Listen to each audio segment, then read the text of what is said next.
So this is my next and final CGC graded collection. There are a few other ones, but they're just single issues from a series. This is All American Men of War. So All American Men of War came after All American Western, but it's hard to say that it's the continuation of the All American line because the issue starts back at number one. So it's kind of leveraging the All American name, but not keeping up the numbering, unlike All American Western. So this is issue number 6. There are 14 graded copies with one 8.5, one 8.0, and 3 7.0s. So this is tied for the third highest grade for number 6.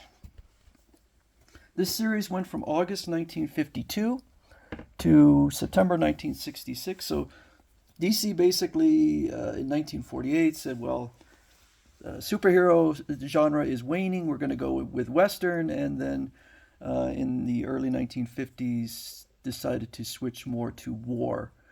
And then eventually would switch back to superheroes and pretty much stayed there to this day. This is issue 9 with 22 graded copies, one 9.0, one 8.0, one 7.5, and 5 7.0.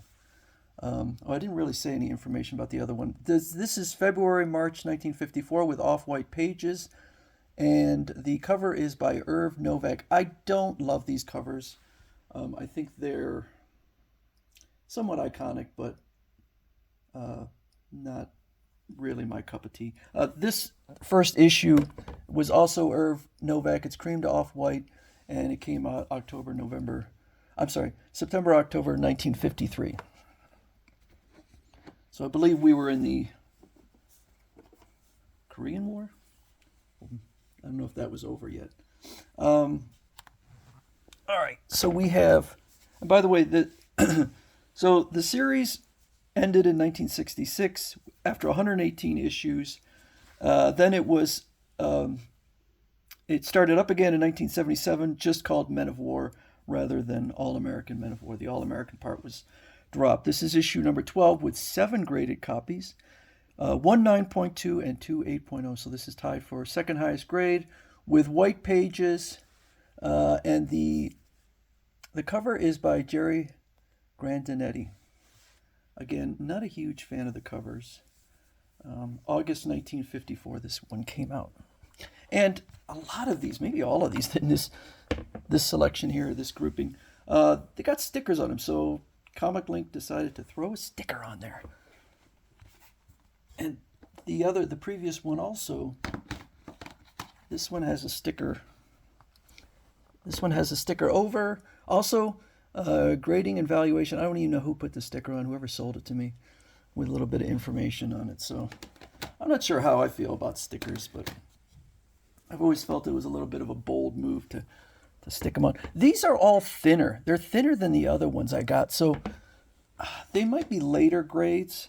I think these are, well, I'd like to say they're more secure, but you're going to see I have, not this time around, but there's a lot I have in here that are cracked.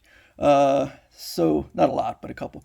So this is issue number 13 with 9 graded copies, one 9.2, and then it drops down to 3 7.0. So tied for second highest grade, but well off the nicest. Full page ad for Jimmy Olsen number 1. This came out in September 1954, and another Jerry Grandinetti cover. And another Comic Link sticker on the back. All right. These are not high grades, but these are what was available.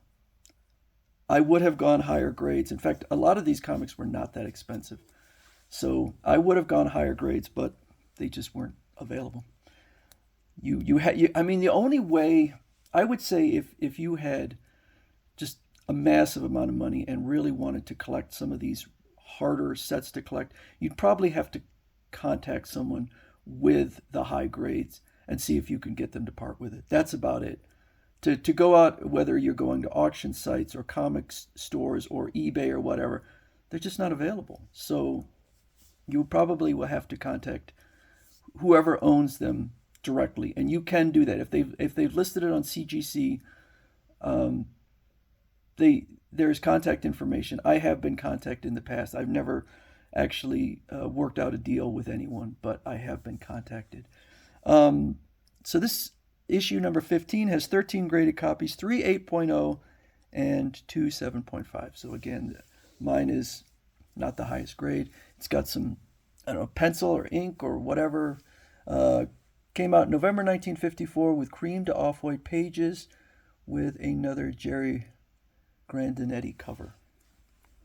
And Comic Link sticker on the back. Thank you, Comic Link, I guess. All right, and finally for today, issue number 17.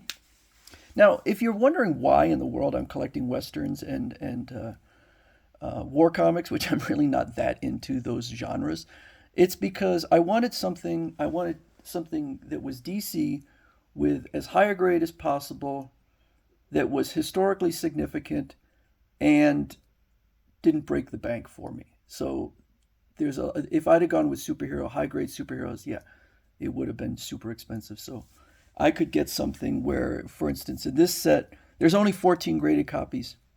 Very small.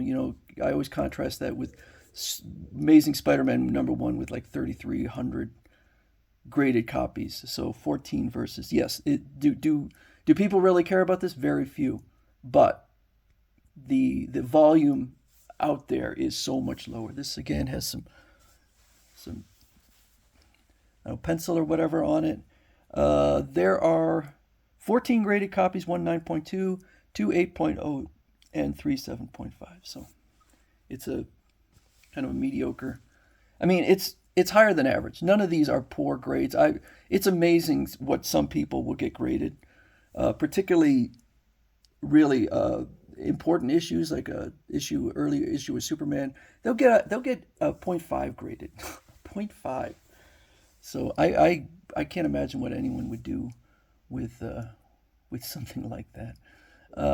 This came out in January 1955 with light tan to off-white pages and another Jerry Grandinetti cover and art. And this one has a sticker from Heritage Auctions. So the auction houses really love to put stickers on. So anyway, that's 7 issues, and then I'm going to be continuing with the rest of, or more of it tomorrow.